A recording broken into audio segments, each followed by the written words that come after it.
Depois de nós termos passado pelo tempo da Quaresma, depois pelo tempo pascal, que terminou com a solenidade de Pentecostes, e no domingo passado nós celebramos o domingo da Santíssima Trindade, estamos retornando a um domingo do tempo comum.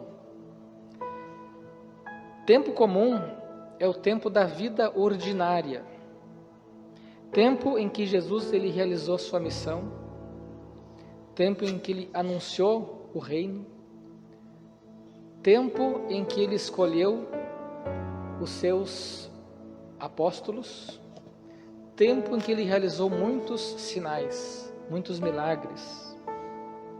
O evangelho que nós ouvimos trata-se desse tempo, da escolha que ele fez dos seus discípulos. Nós vimos aqui a vocação de Mateus, o próprio que escreve esse evangelho, que também é conhecido por Levi. Mateus, Levi. Quem era Levi? Levi era um publicano. Publicano é um cobrador de impostos, serve ao Império Romano. Está residindo na Judeia e tem a tarefa de cobrar impostos dos judeus para enviar ao Império Romano. É um servidor público, mas também é um pecador público, porque os publicanos, cobradores de impostos, eles tinham fama de corrupção, de enriquecimento pessoal, fazendo alguns desvios. Publicano, pecador público. O texto começa dizendo que Jesus avistou Mateus, Levi, se aproximou dele enquanto ele estava sentado na coletoria de impostos do seu local de trabalho, do seu local de pecar. E Jesus simplesmente lhe diz: segue-me. Mateus então se levanta e segue Jesus. Aqui nós vemos algo muito importante. Mateus é São Mateus, é um santo. Todos nós somos chamados à santidade. E é próprio dos santos a humildade. Mateus não faz aqui um longo discurso como é que foi a sua conversão, como é que foi esse chamado. Simplesmente ele diz isso. Jesus o chamou e ele se levantou e seguiu. Uma vocação parece que é relâmpago, mas não é bem assim. Na verdade, aquilo está demonstrando a humildade. Humildade é um passo para a vida na santidade. Mas voltando ao contexto do Evangelho, parece escandaloso Jesus chamar um ladrão, um corrupto, alguém que enriquecia à custa da pobreza do povo, e chamou este homem para ser um discípulo. Jesus não veio para os sadios, mas para os doentes, a fim de os curar. Assim, Jesus vai justificar no final. Às vezes a gente não consegue entender isso, como é que pode Jesus chamar um pecador, mas ele veio para os pecadores. É claro que ele veio salvar todos, mas os justos, os santos, já estão do seu lado. Ele quer agora que os que estão do outro lado venham. Por isso que ele vem aos pecadores. Jesus não veio para os firmes, mas veio para os enfermos, para que os enfermos saiam das suas enfermidades e fiquem firmes. A palavra enfermo significa isso, não firme.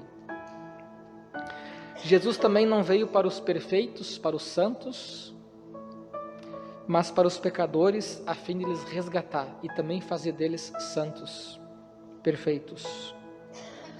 Por isso, nunca se ache tão pecador a ponto de não merecer seguir Jesus. Tem pessoas que se acham muito pecador, então se exclui. Jesus não exclui. Jesus chama. Quem já está no caminho da santidade, estes já foram alcançados por Jesus, pela graça. E Jesus quer salvar os demais, os extraviados, os perdidos, os pecadores. Jesus quer salvar todos nós. Ele morreu na cruz para salvar todos. Chama atenção que Mateus, ouvindo a voz de Jesus, que lhe chamando deixa tudo, se levanta e o segue. Mateus deixa a vida velha, a vida de pecado, de roubo, e se coloca a caminho da santidade. A atitude de Mateus tem a ver com o dia do Senhor. O dia do Senhor, que a palavra vai dizer que vem como um ladrão, e a gente tem que estar preparado. O dia do Senhor virá sobre nós, sobre cristãos e pagãos, sobre santos e pecadores. Por isso que temos que estar preparados. E se o Senhor nos chama hoje, estamos preparados? Diz o profeta Oséias que certa como a aurora é sua vinda. A vinda do Senhor é certa como a aurora, como o dia que amanhece, o Senhor vem. É preciso fazer como Mateus, sair da prostração e nos voltarmos ao Senhor. Chama atenção que Jesus, para escândalo dos fariseus, vai na casa de Mateus fazer uma refeição, junto com colegas de Mateus, cobradores de impostos, pecadores, publicanos. E Jesus é acusado de se misturar com os pecadores. Jesus então ordena aos fariseus aprender o que significa quero misericórdia e não sacrifício. Ou como está no profeta Oséias, quero amor e não sacrifícios. O que Jesus está dizendo com isso? O que Oséias está dizendo com isso? Está aqui revogando uma lei do Antigo Testamento, que se tratava do sacrifício de imolar o animal, matar o animal, derramar o sangue do animal como um sacramento, como um sinal de um pecado que eu tinha cometido. Então, como Deus proíbe pelo 5º mandamento a gente tirar a própria vida, então a gente tirava de um animal, derramava o sangue dele, e aquele sacrifício daquele animal, então servia para expiar os nossos pecados. Então, o que aconteceu? Durante muito tempo, se tinha essa ideia de que a salvação, ela passava por algo fora da gente. O sacrifício era terceirizado a um animal. E Jesus está dizendo aqui agora que Ele quer misericórdia, quer amor, e não esse sacrifício de terceirizar um sofrimento para um outro ser, no caso aqui um animal, não é? O sacrifício que Deus quer é que nós nos sacrifiquemos por Ele, é nós que temos que nos sacrificar por Ele. É nós que temos que oferecer algum sacrifício. Sacrifício tem a ver com sofrimento, oferecer algum sofrimento. Não é um simples rito fora da gente, mas é preciso arrancar algo de dentro da gente. Isso é sacrifício para Jesus. Isso tem a ver com amor. Não mais fora da gente, mas dentro da gente.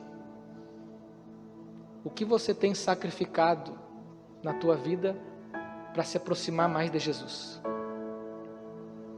Tem pessoas que sacrificam o seu sono para levantar mais cedo para rezar.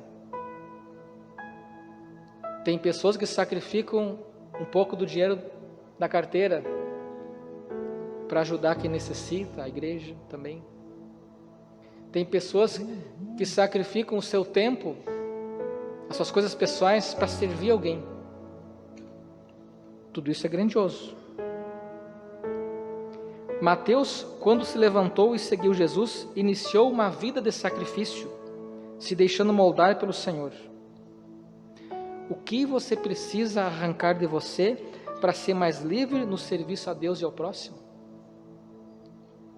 Amar, meus queridos, é sacrificar-se. Quem ama a Deus se sacrifica por Ele e por quem Deus colocou também ao seu lado. Na verdade, quando Jesus diz que quer a misericórdia e não o sacrifício, Ele está querendo nos dizer que quer o verdadeiro sacrifício, que é amar.